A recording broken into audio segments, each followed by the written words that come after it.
وزیر اعظم Imran Khan, army chief general Qamar Javed Bajwa اور وفاقی وزراء کا ISI سیکریٹریٹ کا دورہ، اجلاس میں بھی شرکت، ملکی سلامتی اور خطے کی صورتحال پر بریفنگ، عمران خان کا پیشہ ورانہ تیاریوں پر اظہار اطمینان، ترجمان وزیر اعظم آفس کا اعلامیہ۔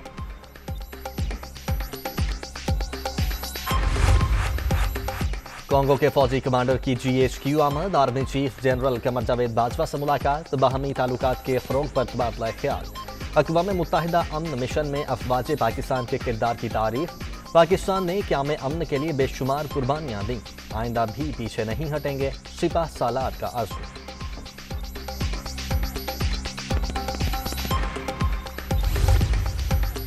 لاہور جوہر ٹاؤن دھماکے کا جرم ثابت، پیٹر پال، عید گل، ضیاء اللہ اور سجاد کو 9 بار سزائے موت کا حکم، انسداد دہشت گردی عدالت نے فیصلہ سنا دیا۔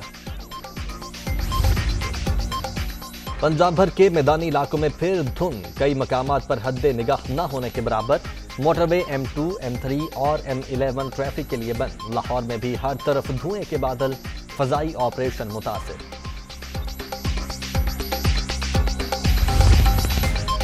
اور رقم ملک سے باہر لے جانے کے دعوے کی ویڈیو، FIA نے حریم شاہ کے خلاف تحقیقات شروع کر دی، برطانوی نیشنل کرائم ایجنسی کو خط لکھنے کا بھی فیصلہ۔